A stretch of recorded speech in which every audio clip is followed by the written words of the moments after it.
के अंदर और फेडरल के सिलेबस के अंदर इनको अलग अलग चैप्टर का नाम दिया गया है। मतलब गैस स्टेट अलग चैप्टर है और जो लिक्विड स्टेट है वो अलग चैप्टर है, सॉलिड स्टेट अलग चैप्टर है। तो आज एक नया चैप्टर स्टार्ट कर रहे हैं, वो है लिक्विड स्टेट। ठीक है, अब देखो लिक्विड की डेफिनेशन आपको पता ही है कि liquid state is the state of matter which has no definite shape but definite volume.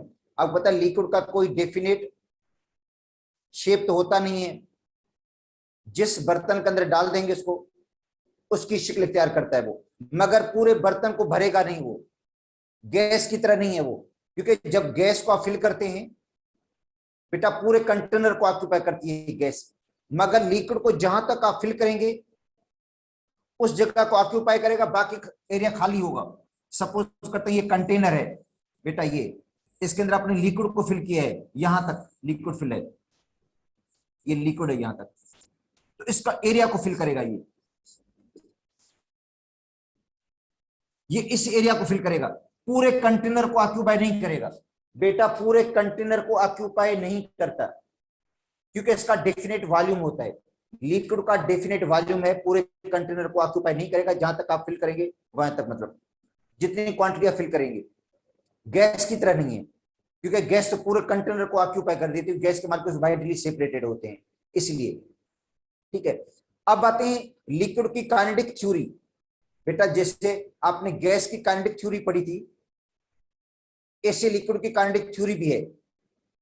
ठीक है, कहते काइनेटिक थ्योरी लिक्विड की कहती है कि लिक्विड के मॉलिक्यूल्स क्लोज होते हैं। लिक्विड के मॉलिक्यूल्स क्या होते हैं बेटा, क्लोज, करीब होते हैं, क्लस्टर की सूरत में होते हैं, ग्रुप की सूरत में होते हैं, गुच्छे की सूरत में होते हैं, एक दूसरे के साथ टच में होते हैं। देखो गैस के मॉलिक्यूल दूर दूर हैं, एक दूसरे के साथ टच में नहीं है, ये जब टकराते तब जब कोलाइड, मतलब एक जगह से दूसरे का मूव करते हैं कोलाइड होते हैं, बाकी एक दूसरे के साथ कांटेक्ट में नहीं है। जो लिक्विड के मॉलिक्यूल्स हैं एक दूसरे के साथ टच में होते हैं, क्लोज होते हैं, क्लस्टर की सूरत में होते हैं। ठीक है, और लिक्विड के मॉलिक्यूल्स फ्रीली मूव करते हैं, लिक्विड के फ्रीली मूव करते हैं मॉलिक्यूल्स, और फ्री मूवमेंट की वजह से इनका कोई शेप नहीं बनता है। ठीक है, लिक्विड की काइनेटिक एनर्जी भी है, जैसे गैस की काइनेटिक एनर्जी है ऐसे लिक्विड की काइनेटिक एनर्जी है, मगर लिक्विड की जो काइनेटिक एनर्जी होगी वो गैस से कम होगी। बेटा काइनेटिक एनर्जी फ्री मोशन कैसे है, देखो काइनेटिक जो एनर्जी है वो रिलेटेड है फ्री मोशन से, कि अगर मालिक्यूल्स में फ्री मोशन ज्यादा है तो उसका मतलब इसके अंदर काइनेटिक एनर्जी भी ज्यादा होगी। ट्रांसलेशन मोशन जो होती है जिस तरह गैस के अंदर, इससे लिक्विड के अंदर भी ट्रांसलेशन मोशन होती है।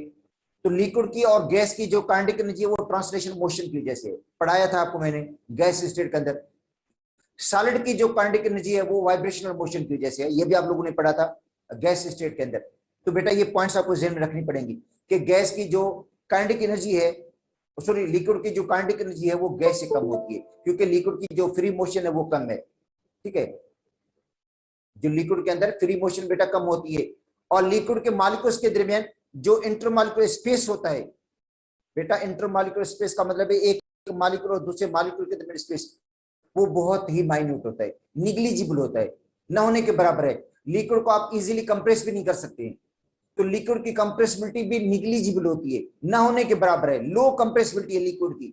बहुत ज्यादा प्रेशर लगाएंगे, बहुत ज्यादा प्रेशर, उसके बाद लिक्विड कंप्रेस होगा, वो भी माइन्यूट।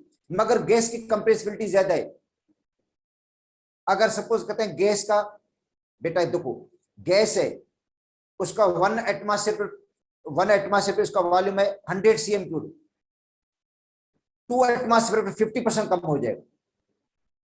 आपने पढ़ा था अभी गैस में कि जब हम प्रेशर को डबल करते हैं तो वॉल्यूम हाफ हो जाता है। अब देखो 1 एटमॉस्फेयर पर गैस का वॉल्यूम है 100 cm3, तो 2 एटमॉस्फेयर 50% कम हो जाएगा। मगर गैस लिक्विड का ऐसा नहीं है, लिक्विड का कम पता है कितना होगा, 0.0045% कम होगा, बहुत ही कम, क्योंकि लिक्विड की कंप्रेसिबिलिटी न होने के बराबर है। ठीक है, तो ये बेटा लिक्विड की प्रॉपर्टीज हैं। ठीक है, काइनेटिक थ्योरी लिक्विड की। अब इसके अंदर कुछ अगर पॉइंट रह गई होगी तो मैं आपको बता देता हूं इसके अंदर। हालांकि ये काइनेटिक थ्योरी सिलेबस के अंदर नहीं है, सिलेबस के अंदर भी प्रॉपर्टीज ऑफ द लिक्विड है, जो सिलेबस है उसके अंदर देखोगे टॉपिक, उसमें लिक्विड की प्रॉपर्टीज पढ़नी है, लिक्विड की प्रॉपर्टीज पढ़नी है, बॉइलिंग पॉइंट पढ़ना है, वेपर प्रेशर हमने पढ़ना है, इंटरमॉलिक्यूलर फोर्सेस पढ़नी है, हाइड्रोजन बॉन्डिंग पढ़नी है।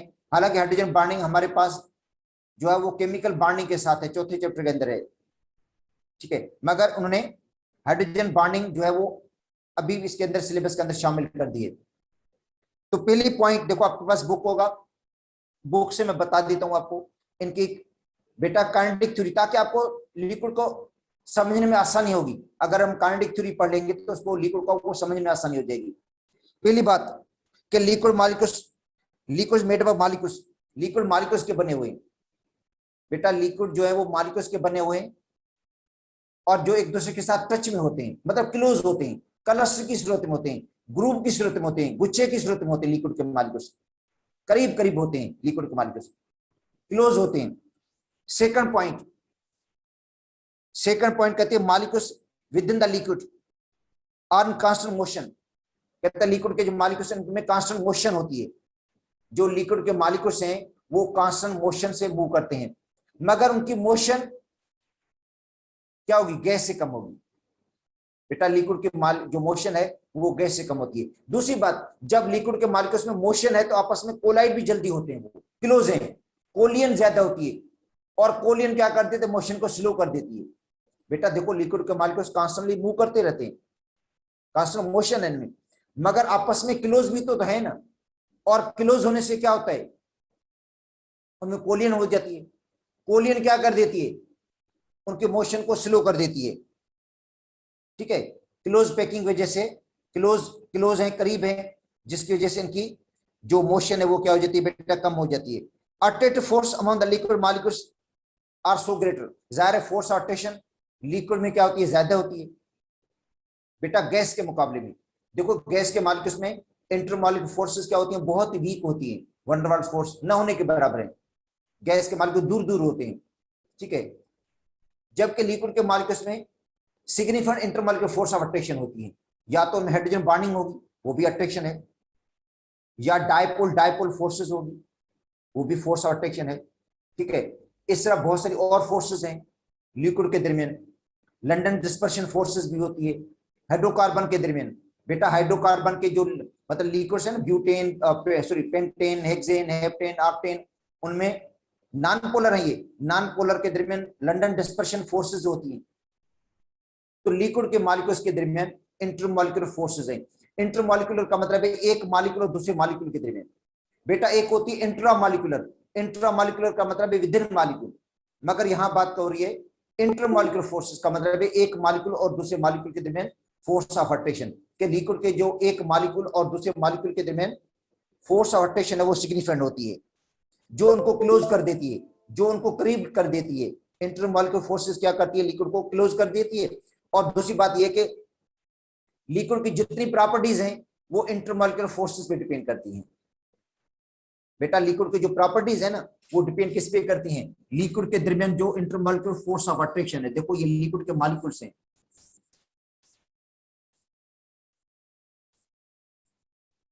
क्लोज होते हैं,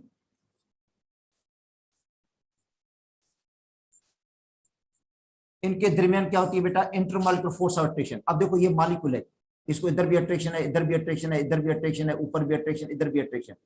इस अट्रैक्शन को क्या कहते हैं, इंटरमॉलिक्यूलर अट्रैक्शन।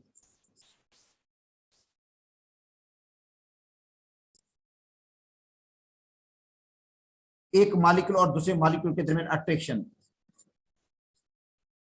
ठीक है। और लिक्विड की प्रॉपर्टी, थर्मोडायनामिक प्रॉपर्टी सारी अट्रैक्शन पे डिपेंड करती हैं। जो बॉइलिंग पॉइंट है वो भी डायरेक्टली प्रोपोर्शनल अट्रैक्शन की।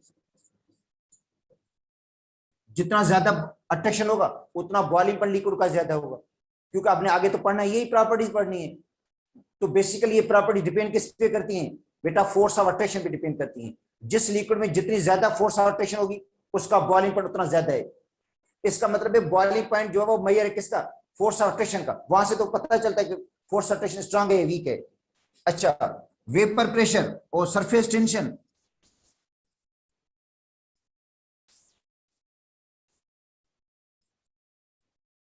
ये भी डायरेक्टली अट्रैक्शन के हैं,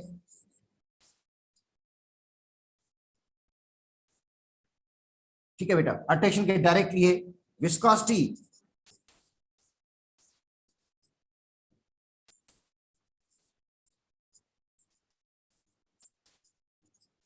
ये भी अट्रैक्शन के डायरेक्टली प्रोपोर्शनल होगी, क्योंकि जितनी ज्यादा लिक्विड में अट्रैक्शन होगी उतनी विस्कोसिटी ज्यादा होगी। ठीक है, जिस तरह जो ग्लिसरीन है वो ज्यादा विस्कस है बाकी लिक्विड से, ठीक है, तो बेटा फोर्स ऑफ अट्रैक्शन उसमें ज्यादा है। या जिस लिक्विड में हाइड्रोजन बॉन्डिंग ज्यादा होगी उसके अंदर विस्कोसिटी ज्यादा होगी। हाइड्रोजन बॉन्डिंग भी क्या है, इंटरमोलर अट्रैक्शन के एक टाइप है, जिससे सल्फ्यूरिक एसिड की विस्कोसिटी और बॉइलिंग पॉइंट ज्यादा है बिकॉज ऑफ हाइड्रोजन बॉन्डिंग में सल्फ्यूरिक एसिड। ठीक है, तो विस्कोसिटी भी डायरेक्टली प्रोपोर्शनल अट्रैक्शन के। हीट ऑफ वेपोराइजेशन,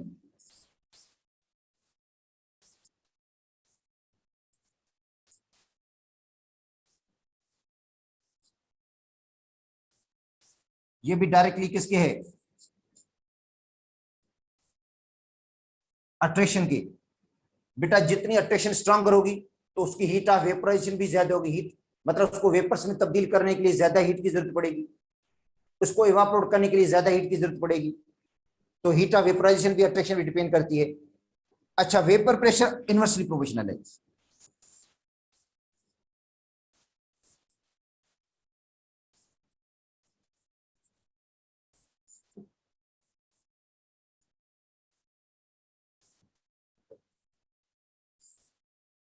ठीक है, क्योंकि जितना अट्रैक्शन स्ट्रांगर होगा तो बेटा वेपर प्रेशर लो हो जाएगा, क्योंकि जल्दी लिक्विड एवापोरेट ही नहीं होगा। जितनी अट्रैक्शन स्ट्रांगर होगी उतना वेपर प्रेशर क्या हो जाएगा बेटा, लो हो जाएगा। तो ये जितनी प्रॉपर्टीज अब पढ़नी है हमने, ये सब की सब अट्रैक्शन पे डिपेंड करती है बेटा। ये लिक्विड की प्रॉपर्टीज फोर्स ऑफ अट्रैक्शन पे डिपेंड करती हैं। ठीक है, तो ये कह रहा है लिक्विड के दरमियान फोर्स ऑफ अट्रैक्शन होती है जो उनको होल्ड करके रखती है, मगर लिक्विड की फिक्स पोजीशन नहीं होगी जैसे सॉलिड की फिक्स पोजीशन होती है, क्योंकि सॉलिड में जो फोर्स अट्रैक्शन होती है वो बहुत स्ट्रांग होती है। मॉलिक्यूल फिक्स पोजीशन पे अरेंज होते हैं, मगर लिक्विड के जो मॉलिक्यूल्स है फिक्स पोजीशन पे अरेंज नहीं होते हैं, वो रेंडम होते हैं, गैस की तरह रेंडम होते हैं। जिस तरह गैस रेंडम है उस तरह रेंडम होते हैं, फ्रीली मूव करते रहते हैं। ठीक है, उनमें फ्री मूवमेंट होती है मगर क्लोज होते हैं। एवरेज काइनेटिक एनर्जी पढ़कर आए आप लोग। एवरेज जो काइनेटिक एनर्जी है बेटा डायरेक्टली प्रोपोर्शनल है एब्सोल्यूट टेम्परेचर के। अगर टेम्परेचर बढ़ाएंगे तो लिक्विड की काइनेटिक एनर्जी बढ़ जाएगी, टेम्परेचर को कम करेंगे तो लिक्विड की काइनेटिक एनर्जी कम हो जाएगी, वेलोसिटी कम हो जाएगी। तो इसका मतलब लिक्विड की जो एवरेज काइनेटिक एनर्जी है बेटा, लिक्विड की average kinetic energy directly proportional है किसके, टेम्परेचर के। ठीक है, टेम्परेचर का क्या है, डायरेक्टली प्रोपोर्शनल है। एट कांस्टेंट टेम्परेचर, अगर टेम्परेचर कांस्टेंट है तो एवरेज काइनेटिक एनर्जी भी क्या होगी, कांस्टेंट होगी। एवरेज जो काइनेटिक एनर्जी होगी लिक्विड की और जो उसी टाइम वेपर्स में लिक्विड तब्दील हो रहा है उसकी काइनेटिक एनर्जी दोनों की बराबर होगी, क्योंकि लिक्विड उसी टेम्परेचर पे एवापोरेट भी तो होगा, क्योंकि एवापोरेशन हर टेम्परेचर पे होती है बेटा। लिक्विड के अंदर जो एवापोरेशन है हर टेम्परेचर पे होती है। लो टेम्परेचर पे एवापोरेशन कम होती है, हाई टेम्परेचर पे एवापोरेशन ज्यादा होती है, मगर एवापोरेशन हर टेम्परेचर पे होती है। तो कांस्टेंट टेम्परेचर पर जो एवरेज काइनेटिक एनर्जी लिक्विड की होगी और उसी टाइम जो वेपर्स होंगे उनकी बराबर होगी। अब आते हैं प्रॉपर्टीज ऑफ द लिक्विड। बेटा जो आज का हमारा टॉपिक है वो है actually properties of the liquid. Liquid की प्रॉपर्टीज, जो लिक्विड है उनकी प्रॉपर्टीज। जैसे आप लोगों ने गैस की प्रॉपर्टीज पढ़ी थी, गैस के अंदर डिफ्यूजन होती है, गैस प्रेशर लगाती है, ठीक है, गैस के में कंप्रेसिबिलिटी होती है, गैस के अंदर एक्सपांसिबिलिटी भी होती है। तो बेटा ये लिक्विड गैस की प्रॉपर्टीज थी। ठीक है, ऐसे लिक्विड की भी प्रॉपर्टीज हैं, वो सेम प्रॉपर्टीज लिक्विड के अंदर भी है, मतलब सेम जो डिफ्यूजन है वो लिक्विड के अंदर भी होती है, सेम कंप्रेसिबिलिटी लिक्विड के अंदर भी होती है। ठीक है, और लिक्विड भी एक्सपैंड हो जाता है, मोशन भी होती है, मतलब shape between space between the molecule, वो सारी प्रॉपर्टीज हैं। इनके बारे में आपको वैसे तो नॉलेज है, आपको पता है कि लिक्विड में डिफ्यूजन होती है, लिक्विड है उसके अंदर डिफ्यूजन होती है बेटा। जो इंक का कतरा, जो इंक है या कोई कलर्ड सॉल्यूशन है, जब उसको पानी के अंदर हम गिरा देते हैं, इंक के कतरे को पानी में गिरा देते हैं तो क्या होता है, वो इंक जो होती है पानी के अंदर स्प्रेड हो जाती है। मगर इंक की जो स्प्रेडिंग है, इंक की जो डिफ्यूजन है वो बेटा स्लो होती है। किसके मुकाबले में, गैस के मुकाबले में। देखो गैस के मुकाबले में लिक्विड में जो डिफ्यूजन है स्लो है। रीजन क्या उसका, रीजन ये कि लिक्विड के मॉलिक्यूल्स क्लोज हैं, करीब होते हैं, उनमें कोलियन होती है, कोलाइड होते हैं, टकराते हैं, कोलियन डिफियन को स्लो कर देती है। बेटा कोलियन जो होती है वो लिक्विड के डिफियन को क्या कर देती है, क्लोजनेस की वजह से कोलियन होती है, कोलियन क्या कर देती है, डिफियन को स्लो कर देती है। अगर कंप्रेस मतलब कंपेरिजन की जाए, मतलब आपको कहा जाए भाई जो है डिफियन की मतलब कंपेरिजन कर दें गैस, लिक्विड और सॉलिड में, तो सबसे ज्यादा डिफियन गैस में होगी, सबसे ज्यादा, देन लिक्विड, देन सॉलिड होगा। ठीक है, तो बेटा ये टॉपिक वैसे भी आप लोगों को कंसेप्ट है इनके बारे में, मतलब डिफ्यूजन के बारे में। ठीक है,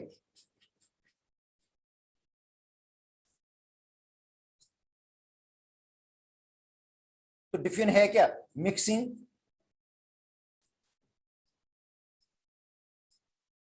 of one liquid with in the liquid.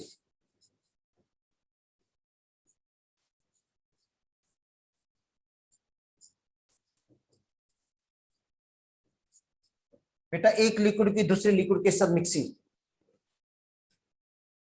ठीक है बेटा, एक लिक्विड की दूसरे लिक्विड के साथ मिक्सिंग, जिस तरह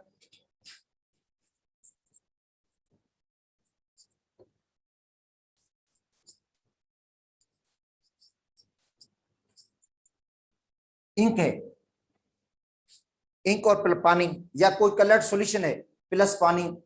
ठीक है, तो ये क्या होगा, डिफ्यूजन होगी इसके अंदर, जो इंक होगी स्प्रेड हो जाएगी, इंक क्या हो जाएगी बेटा, स्प्रेड हो जाती है पानी के अंदर। ठीक है, मगर लिक्विड के अंदर जो डिफ्यूजन है स्लो होती है। ठीक है, डिफ्यूजन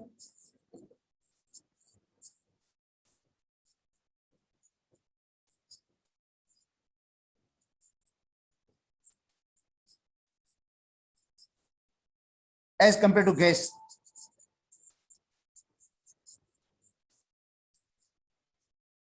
ठीक है, जो लिक्विड के अंदर डिफ्यूजन है बेटा, गैस के मुकाबले में क्या होती है, स्लो होती है।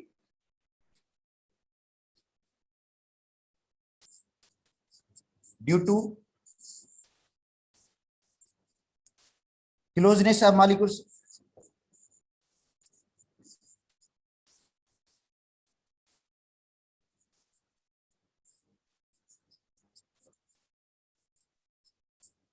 And large number of collision. ठीक है बेटा, मॉलिक्यूल्स क्लोज होते हैं और कोलियन ज्यादा होती है, और ज्यादा कोलियन क्या कर देती है, लिक्विड के अंदर डिफ्यूजन को स्लो कर देती है। तो समझो पहले तो ये के ट्रम को बेटा समझो, डिफ्यूजन है क्या, डिफ्यूजन का मतलब होता है मिक्सिंग। डिफ्यूजन का मतलब क्या होता है, मिक्सिंग होती है, one liquid with in the liquid, एक लिक्विड की दूसरे लिक्विड के साथ मिक्सिंग को हम क्या कहते हैं, डिफ्यूजन कहते हैं।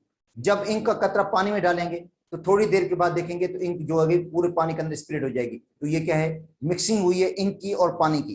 तो ये इसमें से पढ़ा लेता हूं आपको मैं। कहता है diffusion in liquid take place because molecules move from one place to another place. जाहिर डिफ्यूजन मूवमेंट से रिलेटेड है बेटा, वैसे भी देखो गैस के अंदर जो डिफ्यूजन है वो भी मूवमेंट से रिलेटेड है, लिक्विड में जो डिफ्यूजन होगी वो भी मूवमेंट से रिलेटेड होगी। ठीक है, तो लिक्विड के अंदर मूवमेंट होती है, मॉलिक्यूल्स मूव करते हैं, मूवमेंट की वजह से इनके अंदर डिफ्यूजन होती है, मगर वो डिफ्यूजन स्लो होती है। ठीक है, रिस्ट्रिक्शन होती है मूवमेंट के अंदर, reduce the diffusion rate of the diffusion. जाहिर है मॉलिक्यूल्स के मोशन में रुकावट है, और रुकावट किसकी वजह से, कोलिन की वजह से, क्योंकि गैस के मॉलिक्यूल लिक्विड के मॉलिक्यूल्स कोलाइड होते हैं, जो डिफ्यूजन को क्या कर देते हैं, रोक लेते हैं या रेस्ट्रिक्ट कर लेते हैं, डिफ्यूजन को डिक्रीज कर देते हैं। ए ड्रॉप ऑफ इंक, जो इंक का कतरा होता है वो पानी के अंदर डिफ्यूज हो जाता है। ठीक है, क्योंकि पानी के मॉलिक्यूल्स के दरमियान स्पेस होता है, माइन्यूट स्पेस होता है, और जो इंक के मॉलिक्यूल्स है उस स्पेस को जाकर ऑक्यूपाई करते हैं।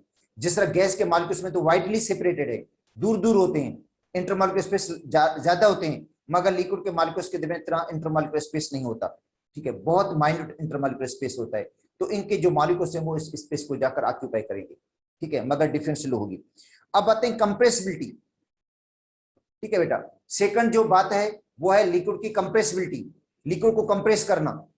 तो कंप्रेसिबिलिटी जो लिक्विड की है बेटा निग्लिजिबल होती है, माइन्यूट होती है, बहुत न होने के बराबर है, क्योंकि लिक्विड के जो मॉलिक्यूल्स हैं वो ऑलरेडी क्लोज हैं, ऑलरेडी करीब होते हैं, और जो इंटरमॉलिक्यूलर स्पेस है लिक्विड के दरमियान वो क्या होता है, माइन्यूट होता है, न होने के बराबर होता है, निग्लिजिबल एक स्पेस होता है मॉलिक्यूल्स के दरमियान।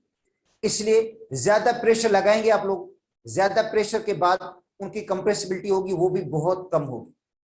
और यहाँ पे उन्होंने कंपैरिजन भी दी गई है कि भाई अगर सपोज करते हैं गैस को हम कंप्रेस करें, ठीक है, जो आपको मैं अभी बता रहा था कि अगर सपोज करते हैं गैस को आप कंप्रेस करते हैं 1 एटमॉस्फेयर से 2 एटमॉस्फेयर तक, मतलब प्रेशर पहले 1 एटमॉस्फेयर था, फिर उसके बाद आपने प्रेशर 2 एटमॉस्फेयर कर दिया, तो प्रेशर को आपने डबल कर दिया तो वॉल्यूम 50% कम हो जाएगा गैस का। जो गैस के मालिकों से उनका वॉल्यूम 50% कम हो जाता है। रीजन क्या है कि गैस के मालिक दूर दूर होते हैं, जिसकी वजह से उसका वॉल्यूम हाफ हो जाएगा। मगर लिक्विड में से हाफ नहीं होगा, 50% कम नहीं होगा, 1% भी कम नहीं होगा, 0.1% भी कम नहीं होगा, 0.0% भी नहीं होगा, 0.0045% कम होता है, 0.0045%। जब प्रेशर को हम डबल करते हैं तो वॉल्यूम इतना कम होता है लिक्विड का, ठीक है, क्योंकि लिक्विड के मालिकों, और यही प्रॉपर्टी है लिक्विड की। सिंध के सिलेबस में लिखा हुआ कि लिक्विड की लो कंप्रेसिबिलिटी की वजह से इनको हाइड्रोलिक ब्रेक सिस्टम में यूज करते हैं लिक्विड को।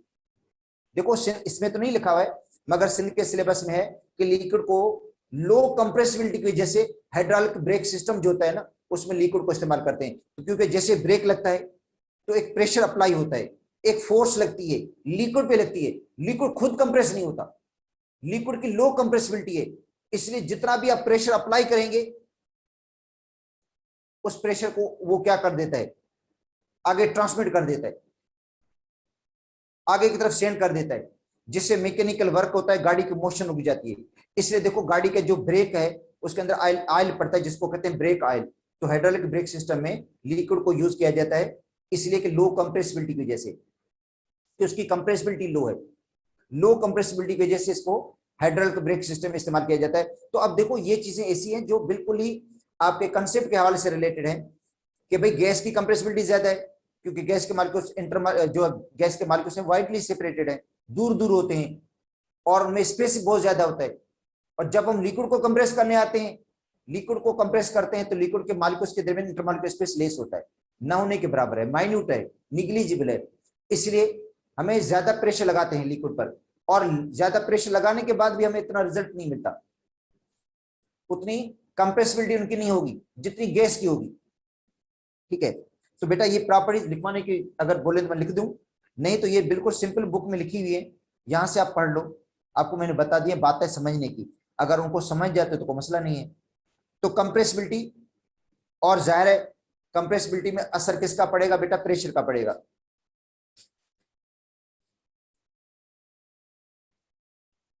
ठीक है, तो सेकंड जो प्रॉपर्टी है बेटा कंप्रेसिबिलिटी है। तो आपको मैंने समझा दिया, बता दिया कि लिक्विड की कंप्रेसिबिलिटी लो होती है, न होने के बराबर है। तो यहां से मैं पढ़ा देता हूं कि liquid can not be compressed, liquid को आप कंप्रेस नहीं कर सकते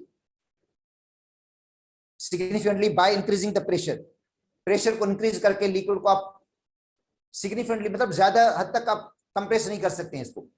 अगर मतलब कंप्रेसिबिलिटी होगी ना होने के बराबर होगी, निग्लिजिबल होगी, because molecules are close in contact, molecules close होते हैं, करीब होते हैं, इंटरमॉलिक्यूलर जो स्पेस है लिक्विड में न होने के बराबर है।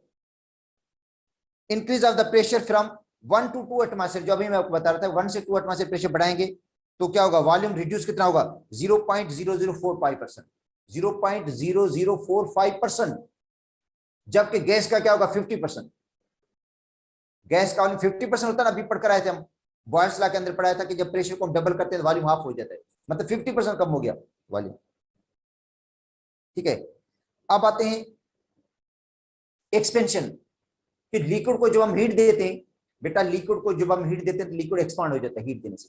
क्यों, क्योंकि जब हम लिक्विड को हीट देते हैं तो काइनेटिक एनर्जी बढ़ती है, लिक्विड को जब हम हीट देते हैं तो काइनेटिक एनर्जी क्या हो जाती है, बढ़ जाती है, काइनेटिक एनर्जी बढ़ेगी, वेलोसिटी बढ़ेगी, लिक्विड के मॉलिक्यूल दूर दूर हो जाएंगे, दूर हो जाएंगे, ठीक है, और लिक्विड क्या होगा, एक्सपांड हो जाएगा। जैसे थर्मामीटर में जो मरकरी इस्तेमाल होता है बेटा, जब गर्मी ज्यादा होती है तो जो गर्मी की वजह से वो मरकरी क्या हो जाता है, एक्सपांड हो जाता है, और जब हम टेम्परेचर को कम कर देते हैं, टेम्परेचर कम से क्या हो जाता है, काइनेटिक एनर्जी कम हो जाती है, वेलोसिटी कम हो जाती है, मॉलिक्यूल्स क्लोज आ जाते हैं, करीब आ जाते हैं, अट्रैक्शन बढ़ जाता है, और जिसकी वजह से लिक्विड में कॉन्ट्रैक्शन होती है। तो इसका मतलब है लिक्विड जो होता है वो हीट देने से एक्सपांड हो जाता है, और कूल करने से कॉन्ट्रैक्ट हो जाता है। जैसे मरकरी या अल्कोहल, जिनको थर्मामीटर के अंदर इस्तेमाल किया जाता है बेटा, मरकरी और अल्कोहल को थर्मामीटर के अंदर इस्तेमाल करते हैं, तो वो हीट देने से क्या हो जाते हैं, एक्सपांड हो जाते हैं, और कूल करने से वो क्या हो जाते हैं, कॉन्ट्रैक्ट हो जाते हैं, सिकुड़ जाते हैं। तो ये लिक्विड की प्रॉपर्टी है। मगर अगर हम एक्सपांशन और कॉन्ट्रैक्शन को देखें तो गैस में ज्यादा होती है। गैस को जब हम हीट देते हैं और टेम्परेचर को डबल करते हैं तो वॉल्यूम उनका डबल हो जाता है। पढ़ाया था हमने चार्ल्स लॉ के अंदर, जब टेम्परेचर केल्विन में डबल करते हैं तो वॉल्यूम डबल हो जाता है, क्योंकि गैस के मॉलिक्यूल दूर दूर हैं, इंटरमॉलिक्यूलर स्पेस ज्यादा है। जब उनको हीट देते हैं तो और मॉलिक्यूल का स्पेस बढ़ जाता है। मगर लिक्विड के जो मॉलिक्यूल्स हैं वो क्लोज होते हैं बेटा, करीब होते हैं, एक दूसरे को अट्रैक्ट भी करते हैं। इसलिए टेम्परेचर बढ़ाने से एक्सपेंशन तो होगी उनमें, और टेम्परेचर कम करने से कॉन्ट्रैक्शन एक्सपेंशन लिक्विड गैसेस के अंदर होती है, उतनी लिक्विड के अंदर नहीं होगी, और सॉलिड के अंदर और भी कम होगी बेटा। सॉलिड के अंदर जो कॉन्ट्रैक्शन या एक्सपेंशन है वो कम होती है हीट से। क्लोजली पैक है, फिक्स पोजीशन पे अरेंज हैं, ठीक है। तो यही इसके अंदर कहता है liquid expand on heating, liquid heat देने से एक्सपांड हो जाता है, because the intermolecular forces between the molecules decrease, molecules के दरमियान फोर्स अट्रैक्शन वीक हो जाता है, क्योंकि टेम्परेचर बढ़ाते हैं तो फोर्स अट्रैक्शन वीक हो जाता है। और जब फोर्स अट्रैक्शन वीक हो जाता है तो लिक्विड की जो प्रॉपर्टीज हैं दूसरी बेटा, उन पे भी असर पड़ जाता है, विस्कोसिटी कम हो जाती है। जब हम टेम्परेचर बढ़ाते हैं तो जो लिक्विड इंटरमॉलिक्यूलर फोर्स अट्रैक्शन कम हो जाती है, तो बेटा लिक्विड की जो प्रॉपर्टीज है ना, जो हमने पढ़ी थी अभी, सरफेस टेंशन वो कम हो जाती है, हाई टेम्परेचर पर सरफेस टेंशन कम होगी, विस्कोसिटी कम हो जाएगी, जो विस्कोसिटी है वो भी कम हो जाती है। तो ये लिक्विड की प्रॉपर्टीज हैं, आगे हमने वो भी पढ़नी है, ठीक है। मगर ये डिपेंड करती हैं, ये प्रॉपर्टीज भी टेम्परेचर पे डिपेंड करती हैं, विस्कोसिटी भी डिपेंड करती है, सरफेस टेंशन भी टेम्परेचर पे डिपेंड करती है। इफ द टेम्परेचर डिक्रीज, अगर टेम्परेचर को डिक्रीज करते हैं तो कॉन्ट्रैक्शन होगी, वॉल्यूम कम हो जाएगा। दिस प्रॉपर्टी यूजफुल, ये प्रॉपर्टी यूजफुल है किसके लिए, फॉर मेकिंग थर्मामीटर, थर्मामीटर बनाने के लिए बेटा। ये प्रॉपर्टी लिक्विड की यूजफुल है थर्मामीटर बनाने के लिए, क्योंकि थर्मामीटर के अंदर जो एक स्मॉल कैपिलरी ट्यूब होता है उसके अंदर मरकरी को इस्तेमाल किया जाता है बेटा, उसके अंदर इस्तेमाल करते हैं मरकरी, जो हीट देने से क्या हो जाता है, एक्सपांड हो जाता है, और कूल करने से कॉन्ट्रैक्ट हो जाता है, ठीक है। उसके बाद है मॉलिक्यूल्स की मोशन बेटा। लिक्विड के जो मॉलिक्यूल्स हैं उनकी मोशन उतनी तो नहीं है जितनी गैस की है, क्योंकि गैस में फ्री मूवमेंट ज्यादा है, गैस के अंदर जो फ्री मूवमेंट होती है वो ज्यादा होती है, मगर लिक्विड के अंदर इतनी फ्री मूवमेंट नहीं होती। मगर लिक्विड मॉलिक्यूल फ्री भी मूव करते हैं, क्योंकि लिक्विड के मॉलिक्यूल्स के दरमियान इंटरमॉलिक्यूलर अट्रैक्शन है, और वो अट्रैक्शन क्या कर देती है, फ्री मूवमेंट को कम कर देती है। जितनी अट्रैक्शन वीक होगी उतनी फ्री मूवमेंट ज्यादा होगी बेटा, जितनी फोर्स ऑफ अट्रैक्शन वीक होगी उतनी फ्री मूवमेंट क्या होगी, लिक्विड की ज्यादा होगी, ठीक है। और देखो वही फ्री मूवमेंट होती है लिक्विड की, जो विस्कोसिटी है वो लिक्विड की क्या है बेटा, लिक्विड के फ्लो में, लिक्विड का जो लिक्विड फ्लो करता है तो लिक्विड के फ्लो में भी रुकावट होती है, जो वो लिक्विड फ्लो करता है और लिक्विड के फ्लो में एक किस्म की रुकावट होती है, जिसको हम क्या कहते हैं, विस्कोसिटी कहते हैं। और वो रुकावट का जिम्मेवार कौन है, अट्रैक्शन है। जितनी अट्रैक्शन स्ट्रांग होगी उतनी ज्यादा रुकावट होगी, उतना लिक्विड स्लोली मूव करेगा, आस्ता आस्ता मूव करेगा। जैसे हनी है या मोबिलाइल है, ये स्लोली मूव करते हैं क्योंकि इनमें अट्रैक्शन स्ट्रांगर होती है, जबकि गैसोलीन क्विकली मूव करता है क्योंकि इसके अंदर अट्रैक्शन क्या होती है, वीक होती है। तो बेटा मॉलिक्यूल्स की जो मोशन है वो भी अट्रैक्शन पे डिपेंड करती है। कहते हैं मॉलिक्यूल्स मूव, ठीक है, मॉलिक्यूल्स मूव करता है मगर उसकी स्पीड कम होती है, क्यों, अट्रैक्शन की वजह से, और काइनेटिक एनर्जी भी कम होती है, एनर्जी भी क्या होगी, कम होगी इनकी, और काइनेटिक एनर्जी बढ़ेगी टेम्परेचर से, और टेम्परेचर बढ़ाने से मोशन भी बढ़ जाएगी। उसके बाद है स्पेस, ये सारी चीजें बेटा इनका तज़किरा हो चुका है, स्पेस बिटवीन द मॉलिक्यूल्स। आपको पता है कि स्पेस सबसे ज्यादा किस में होता है, गैस में। लिक्विड में स्पेस क्या होता है, कम होता है, इंटरमॉलिक्यूलर जो स्पेस है न होने के बराबर होता है। लिक्विड के मॉलिक्यूल्स क्लस्टर की सूरत में होते हैं, ग्रुप की सूरत में होते हैं, इसलिए उनमें इंटरमॉलिक्यूलर स्पेस क्या होता है, बिल्कुल माइन्यूट होता है। कहता है molecules forming a liquid close together, ये क्लोज होते हैं, there is a very little space between them, और उनके दरमियान जो स्पेस होता है वो बहुत कम होता है। As a result number of collision increase, जाहिर नंबर ऑफ कोलियन बढ़ जाएगी, क्योंकि मॉलिक्यूल्स क्लोज होंगे तो कोलियन होगी। बेटा लिक्विड के जो मॉलिक्यूल्स होते हैं वो क्लोज होते हैं, करीब होते हैं, जिनकी वजह से उनमें ज्यादा कोलियन होती है, ज्यादा कोलाइड होते हैं, ज्यादा टकराते हैं, ठीक है। और उनकी जो एवरेज काइनेटिक एनर्जी होगी वो भी मॉडरेट होगी। सबसे ज्यादा एवरेज काइनेटिक एनर्जी ज्यादा किसकी है, गैस की है। बेटा जिस चीज में ज्यादा मोशन होगी उसकी काइनेटिक एनर्जी भी ज्यादा होगी, तो सबसे ज्यादा काइनेटिक एनर्जी गैस में है, उसके बाद लिक्विड में, ठीक है। और सॉलिड में जो काइनेटिक एनर्जी है वो ड्यू टू वाइब्रेशन होती है। इंटरमॉलिक्यूलर फोर्सेस, अभी जो टॉपिक पढ़ना है हमने, इंटरमॉलिक्यूलर फोर्सेस हमने पढ़ना है बेटा। इंटरमॉलिक्यूलर फोर्सेस का मतलब है एक मॉलिक्यूल और दूसरे मॉलिक्यूल के दरमियान फोर्स ऑफ अट्रैक्शन। बेटा इंटरमॉलिक्यूलर फोर्सेस का मतलब है एक मॉलिक्यूल और दूसरे मॉलिक्यूल के दरमियान force of attraction between one and another molecule, ठीक है, between molecules, force of attraction molecules के दरमियान। बेटा एक मॉलिक्यूल और दूसरे मॉलिक्यूल के दरमियान जो फोर्स ऑफ अट्रैक्शन है उसको कहते हैं इंटरमॉलिक्यूलर फोर्सेस। अब देखो एक्चुअली बॉन्डिंग हम पढ़ेंगे बेटा, एक प्राइमरी बॉन्डिंग होती है जिसको हम आयनिक बॉन्ड कहते हैं, जिसको हम कोवेलेंट बॉन्ड कहते हैं, ये प्राइमरी बॉन्ड है। एक होते हैं सेकेंडरी बॉन्ड। सेकेंडरी बॉन्ड जो होते हैं वो दो मॉलिक्यूल्स के दरमियान है, जिसको हम इंटरमॉलिक्यूलर अट्रैक्शन कह सकते हैं। तो इसका मतलब इंटरमॉलिक्यूलर अट्रैक्शन सेकेंडरी किस्म का बॉन्ड है, प्राइमरी बॉन्ड नहीं है। प्राइमरी बॉन्ड तो आयनिक और कोवेलेंट है, और वैसे प्राइमरी बॉन्ड बहुत ज्यादा स्ट्रॉन्गर होता है। बेटा जो प्राइमरी बॉन्ड है वो बहुत ज्यादा स्ट्रॉन्गर, उसकी बॉन्ड एनर्जी भी बहुत हाई होती है।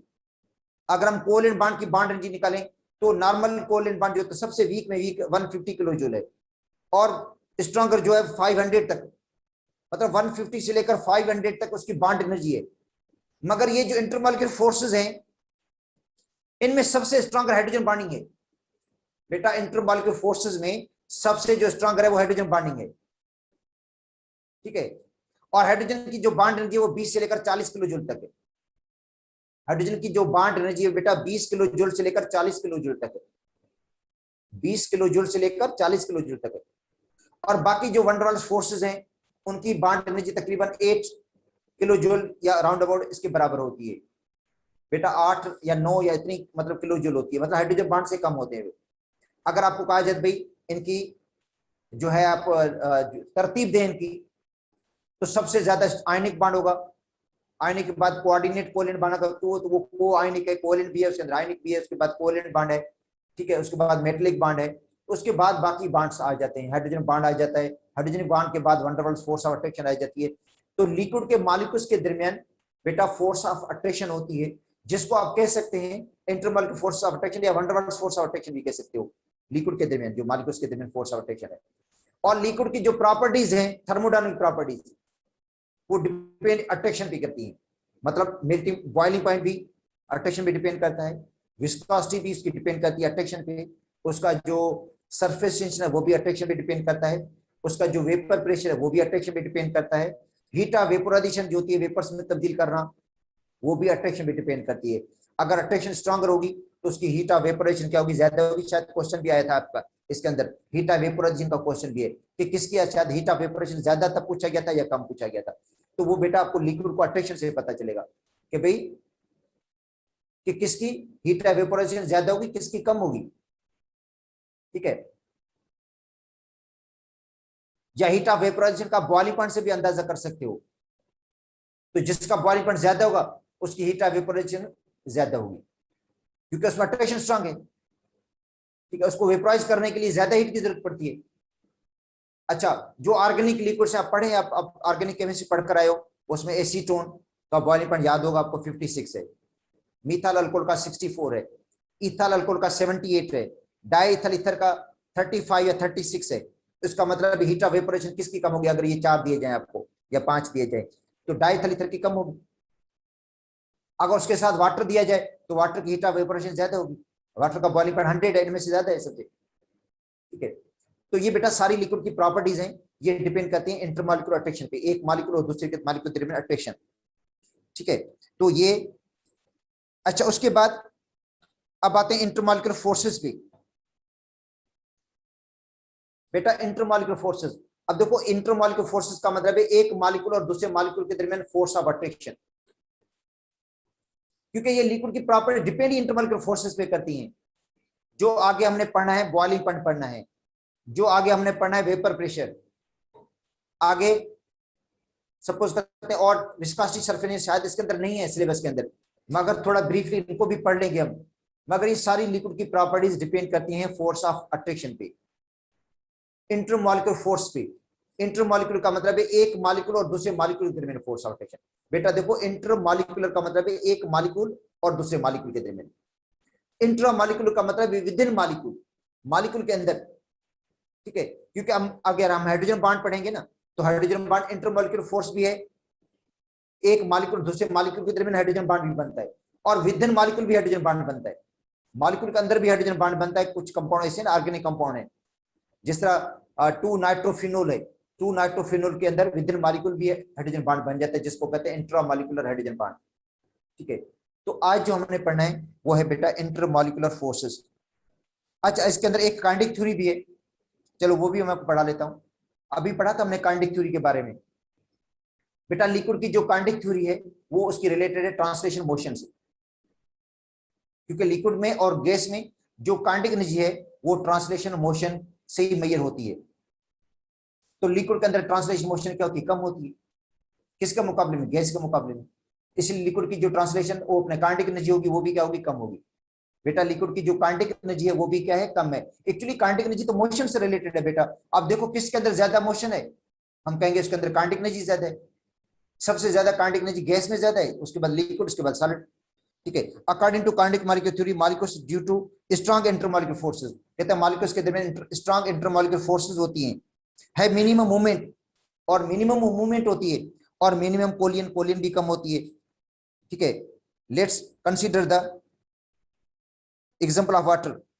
वाटर के अंदर molecules are close together, molecules close होते हैं, स्ट्रांग इंटरमॉलिक्यूलर फोर्सेस होती हैं, हाइड्रोजन बॉन्डिंग होती है, लो काइनेटिक एनर्जी। बस यही है कि लिक्विड के अंदर काइनेटिक एनर्जी लो होती है, क्योंकि बेटा काइनेटिक एनर्जी रिलेटेड मोशन से है बस। अगर मोशन ज्यादा होगी तो काइनेटिक एनर्जी ज्यादा होगी, और वो ज्यादा मोशन किसके अंदर होती है? नॉर्मली सबसे ज्यादा किस में होती है? गैस के अंदर होती है, तो सबसे ज्यादा काइनेटिक एनर्जी होगी गैस की। तो अब आते हैं इंटरमॉलिक्यूलर फोर्सेस पे।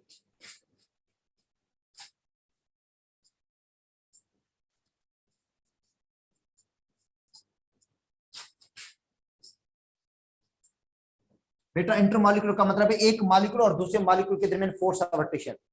देखो इंटरमॉलिक्यूलर फोर्सेस का मतलब है एक मॉलिक्यूल और दूसरे मॉलिक्यूल के दरमियान। अब देखो एक तो होती है डायपोल डायपोल इंटरेक्शन,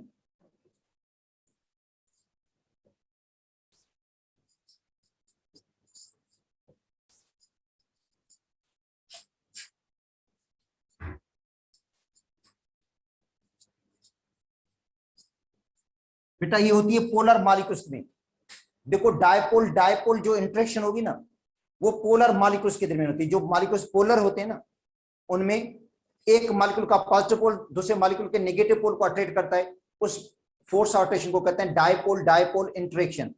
देखो डायपोल डायपोल इंटरेक्शन किसके दरमियान होगी बेटा? फोर्स ऑफ अट्रैक्शन है पोलर मॉलिक्यूल्स के दरमियान, ठीक है। अब इसकी डेफिनेशन क्या होगी आपको वन बाय वन पढ़ाता भी जाता हूं साथ साथ। बेटा डायपोल डायपोल इंटरेक्शन, ठीक है। तो यह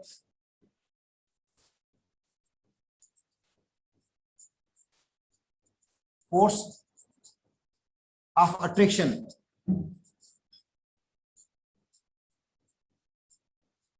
बिटवीन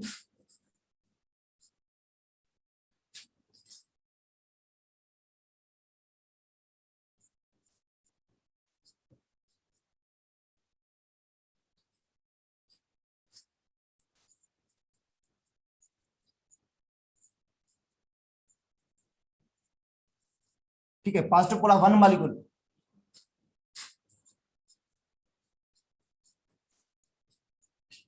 एंड नेगेटिव पोल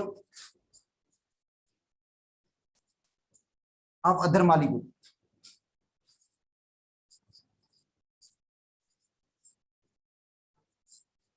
बेटा एक मॉलिक्यूल का पॉजिटिव पोल होगा और दूसरे मॉलिक्यूल का नेगेटिव पोल। जैसे HCl है, HCl आपको पता है हाइड्रोक्लोरिक एसिड, हाइड्रोक्लोरिक एसिड में जो बॉन्डिंग है बेटा हाइड्रोजन और क्लोरीन के दरमियान है। देखो बेटा HCl में जो बॉन्डिंग है वो हाइड्रोजन और क्लोरीन के दरमियान है। और आपको पता है कि क्लोरीन की इलेक्ट्रॉनिक ज्यादा होती है, वो क्लोरीन शेयर पेयर को अपनी तरफ ज्यादा अट्रैक्ट करता है, इसलिए क्लोरीन के ऊपर पार्शियल नेगेटिव चार्ज आ जाती है और हाइड्रोजन के ऊपर पार्शियल पॉजिटिव। पता होगा आप लोगों को, क्योंकि HCl में बेटा हाइड्रोजन के पास 1 इलेक्ट्रॉन है, क्लोरीन के पास 7 इलेक्ट्रॉन्स होते हैं और इनमें इलेक्ट्रॉन की शेयरिंग होती है, ये शेयर करते हैं इलेक्ट्रॉन्स को। और शेयर पेयर को ज्यादा कौन अट्रैक्ट करेगा? क्लोरीन, क्योंकि क्लोरीन की इलेक्ट्रॉनिटी ज्यादा होती है, वो शेयर पेयर को ज्यादा अट्रैक्ट करता है, तो क्लोरीन के ऊपर नेगेटिव चार्ज। अच्छा अब देखो ये दूसरा HCl का मॉलिक्यूल है, ठीक है, और इनके दरमियान अब देखो इसका पॉजिटिव पोल इसका नेगेटिव पोल, इनके दरमियान देखो बेटा एक फोर्स अट्रैक्शन पैदा होगी जिसको क्या कहते हैं हम? डायपोल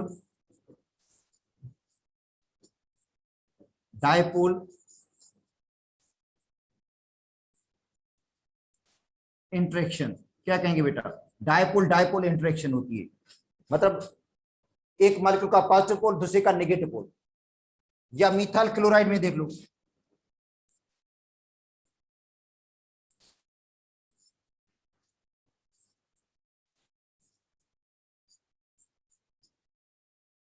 ये मिथाइल क्लोराइड है। अब इसमें हाइड्रोजन के ऊपर क्या होगी? चार्ज पॉजिटिव होगी, इस पर नेगेटिव होगी।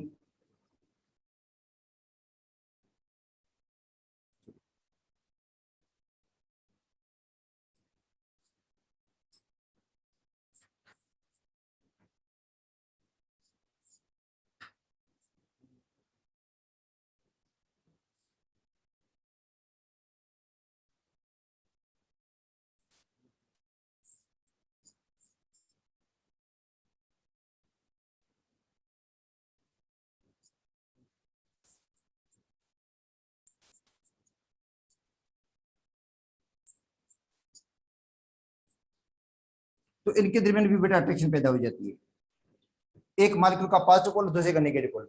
तो मिथाइल क्लोराइड है बेटा, मिथाइल क्लोराइड में भी, मिथाइल क्लोराइड भी पोलर है, उनमें भी क्या होता है? एक मॉलिक्यूल का पॉजिटिव पोल और दूसरे मॉलिक्यूल के नेगेटिव पोल के दरमियान एक अट्रैक्शन पैदा हो जाती है, ठीक है। तो इस फोर्स ऑफ अट्रैक्शन को क्या कहते हैं? Dipole interaction. बेटा डायपोल इंटरेक्शन बोलते हैं, ठीक है। और ये ये डायपोल इंटरेक्शन एक्चुअली समझे हाइड्रोजन बॉन्ड की तरह ही है बेटा, मगर हाइड्रोजन बॉन्डिंग उन मॉलिक्यूल्स में पैदा होती है जिनमें हाइड्रोजन बॉन्डेड हो किसी मोर इलेक्ट्रोनेगेटिव एटम के साथ। ये हाइड्रोजन बॉन्डिंग नहीं है, मैं बता दूंगा आपको, ये इसको हम क्या कहेंगे? डायपोल इंटरेक्शन कहेंगे।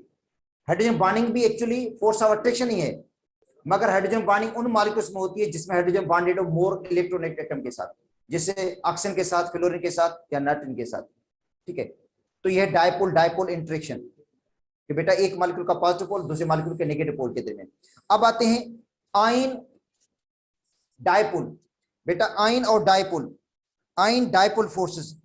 आयन होगा, आयन को कौन अट्रैक्ट करेगा? बेटा जो आयन होगा, आयन को पोलर मॉलिक्यूल जो अट्रैक्ट करता है। देखो तो दूसरी ये फोर्स एक होगी डायपोल का मतलब है बेटा एक मॉलिक्यूल का पॉजिटिव पोल और दूसरे मॉलिक्यूल का नेगेटिव पोल, ये पोलर मॉलिक्यूल्स के दरमियान पैदा होती है। जो मॉलिक्यूल्स पोलर होते हैं बेटा, उन पोलर मॉलिक्यूल्स में डायपोल इंटरेक्शन होती है, एक मॉलिक्यूल का पॉजिटिव पोल और दूसरे मॉलिक्यूल का नेगेटिव पोल एक दूसरे को अट्रैक्ट करते हैं, और इस इंटरेक्शन को क्या कहते हैं? डायपोल इंटरेक्शन कहते हैं। ये पोलर मॉलिक्यूल्स में होती है जिनमें पॉजिटिव और नेगेटिव पोल होते हैं, जैसे HCl है, मिथाइल क्लोराइड है, इनके अंदर ये इंटरेक्शन होती है। एग्जाम्पल भी ये दो ही दिए गए हैं इसके अंदर, ठीक है। और जिनकी वजह से क्या होता है, अगर ये इंटरेक्शन स्ट्रॉन्गर होगी बेटा, ये जो लिक्विड की प्रॉपर्टीज हैं ये डिपेंड करती है इंटरमोलिकुलर अट्रैक्शन पे हैं, मतलब मेल्टिंग पॉइंट भी और बॉइलिंग पॉइंट भी, अच्छा हीट ऑफ वेपोराइजेशन भी, इसके अलावा बाकी जो लिक्विड की और प्रॉपर्टीज हैं ये डिपेंड करती ही किस पे हैं, या वेपर प्रेशर भी ये डिपेंड करता ही अट्रैक्शन पे है। जितनी अट्रैक्शन स्ट्रॉन्गर होगी बेटा, जितनी डायपोल इंटरेक्शन स्ट्रॉन्ग होगी, उतना बॉइलिंग पॉइंट ज्यादा होगा, ठीक है, उतना हीट ऑफ वेपोराइजेशन ज्यादा होगी और उतना वेपर प्रेशर लो होगा, क्योंकि वेपर प्रेशर के इनवर्सली प्रोपोर्शनल है, जो आपको मैंने पहले लिखवा दिया था। अब आते हैं सेकंड,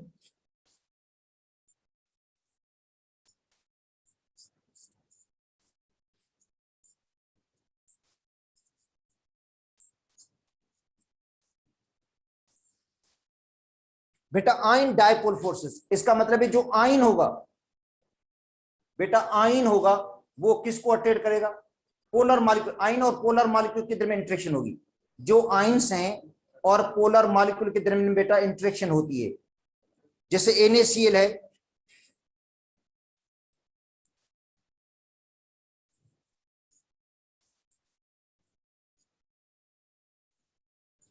Na अलग होगा Cl। अब वाटर का मॉलिक्यूल इनके आयन के साथ इंटरेक्ट करेगा। बेटा देखो, वाटर का मॉलिक्यूल क्या करेगा, इन आयन के साथ इंटरेक्ट करेगा, इन आयन को घेरे लेगा, उसके साथ इंटरेक्ट करेगा, जो हमने पढ़ा था हाइड्रेशन के अंदर, ठीक है। वो तो टॉपिक हाइड्रेशन का हो जाता है, मगर इसमें ऐसा हो सकता है कि कोई भी आयन, बेटा कोई भी आयन किसी पोलर मॉलिक्यूल के साथ इंटरेक्ट करेगा, कोई भी आयन होगा जो पोलर मॉलिक्यूल के साथ क्या करेगा, इंटरेक्ट करेगा। तो अब देखो इसमें ये जो क्लोराइड है या सोडियम है, सोडियम है, सोडियम के साथ इंटरेक्ट कौन कर रहा है, वाटर, वाटर का नेगेटिव पोल। इधर भी सोडियम है, सोडियम के साथ इंटरेक्ट कौन कर रहा है, वाटर का नेगेटिव पोर्शन।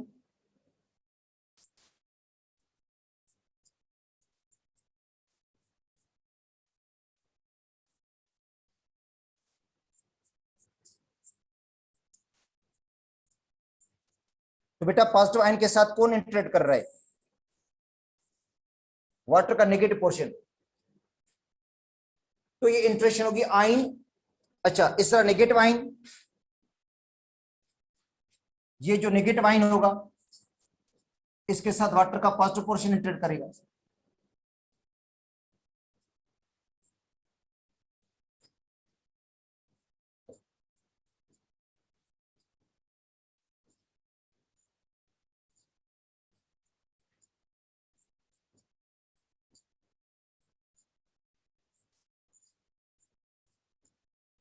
तो ये बेटा इंटरेक्शन पैदा हो जाएगी।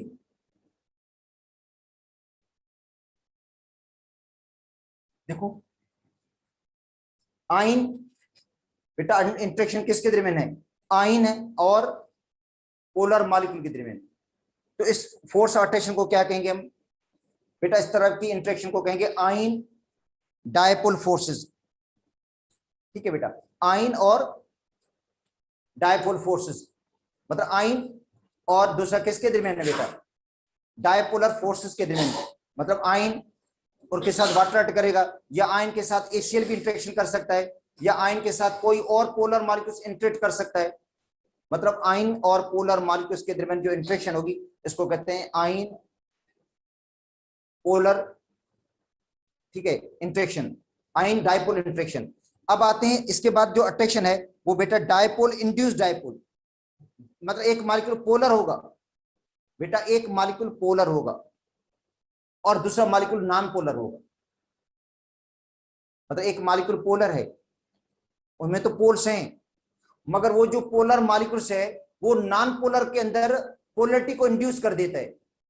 बेटा जो पोलर मॉलिक्यूल है वो क्या करेगा, इंटरेक्ट करेगा नॉन पोलर के साथ, और इंटरेक्शन नॉन पोलर के साथ करेगा तो उसको भी टेम्परेरी, इसको भी पोलर बना देगा, और उसके अंदर भी डायपोल मूवमेंट, डायपोलर जो है डायपोल इंड्यूस हो जाती है, मतलब वो शॉर्ट टाइम के लिए इंड्यूस हो जाएगी उसके अंदर, उनके अंदर उसको भी वो पोलर बना लेता है और फिर उसके साथ इंटरेक्शन भी करता है वो। तो इस फोर्स ऑफ अट्रैक्शन को क्या कहते हैं, उस तरह की इंटरेक्शन को क्या कहते हैं बेटा, डायपोल इंड्यूस्ड, डायपोल है इंड्यूस्ड डायपोल फोर्सेस। तो बेटा इसके बाद थर्ड जो है वो है डायपोल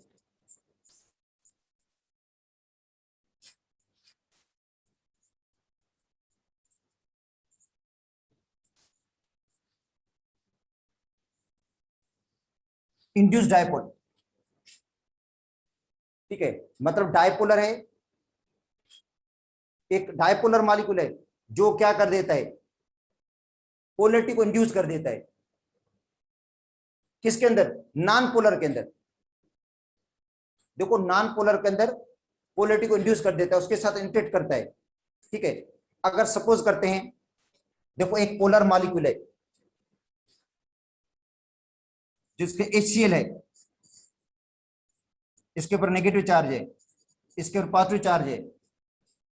ठीक है, और ये HCl इंटरेक्ट करता है ऐसे मॉलिक्यूल के साथ जो बेटा नॉन पोलर है, जो क्या है, नॉन पोलर है। ठीक है, नॉन पोलर का मतलब है सपोज करते हैं हाइड्रोजन है या और कोई मॉलिक्यूल भी हो सकता है। ठीक है, तो ये इंटरेक्शन करेगा। अच्छा, इंटरेक्शन करने से क्या होगा, तो इसका ये जो नेगेटिव पोल है बेटा, इसका नेगेटिव पोल जब इसके साथ इंटरेक्ट करेगा तो इनके इलेक्ट्रॉन पेयर को क्या करेगा, रिपेल करेगा। मतलब ये जो क्लोराइड आयन है, जो इसका नेगेटिव पोर्शन है, इसका नेगेटिव पोल इसके साथ जब इंटरेक्ट करेगा तो क्या करेगा, इसके जो बॉन्डिंग इलेक्ट्रॉन्स हैं उनको शिफ्ट कर देगा, बॉन्डिंग इलेक्ट्रॉन को रिपेल करेगा। तो बॉन्डिंग इलेक्ट्रॉन शिफ्ट हो जाएंगे दूसरे पोल की तरफ। बेटा जो बॉन्डिंग इलेक्ट्रॉन्स हैं वो क्या हो जाते हैं, शिफ्ट हो जाते हैं। ठीक है, किसकी तरफ जाएंगे, इसकी तरफ जाएंगे अगले एटम, तो इसके ऊपर थोड़ी पॉजिटिव चार्ज हो जाएगी और ये इसको अट्रैक्ट करने लगेगा। मतलब सपोज कहते हैं HCl, बेटा ये नेगेटिव पोल है और ये पॉजिटिव पोल है, और यहाँ पे हाइड्रोजन आ गई। ठीक है, और हाइड्रोजन के इलेक्ट्रॉन को इधर धकेलेगा तो इसके ऊपर नेगेटिव पोल चार्ज आ जाएगी, इसके ऊपर चार्ज आएगी, पॉजिटिव आएगी पार्शियल, तो उसको क्या करेगा, ये अट्रैक्ट करेगा।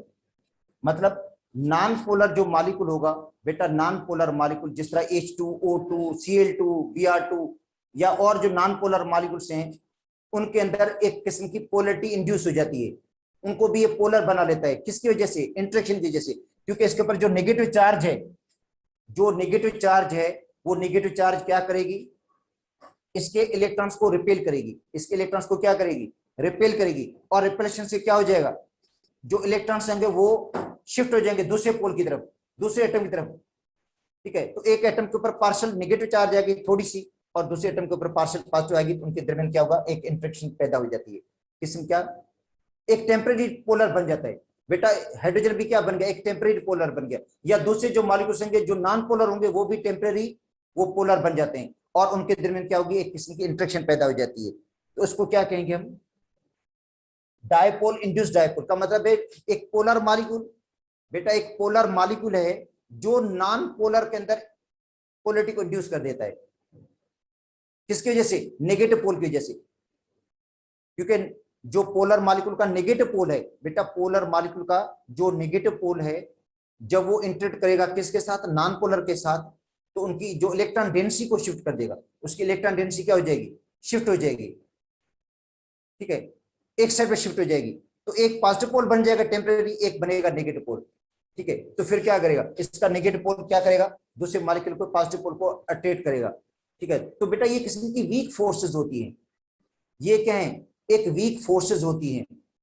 ठीक है, डायपोल इंड्यूस्ड डायपोल का मतलब है पोलर मॉलिक्यूल जो है वो नॉन पोलर के साथ इंटरेक्ट करके इसको भी, उसके अंदर भी पोलैरिटी को इंड्यूस कर देता है, तो इस टाइप की फोर्स ऑफ अट्रैक्शन को हम कहेंगे डायपोल इंड्यूस्ड डायपोल। ठीक है, तो अच्छा कल इंशाल्लाह, कल तो आपका टेस्ट है, परसों जो है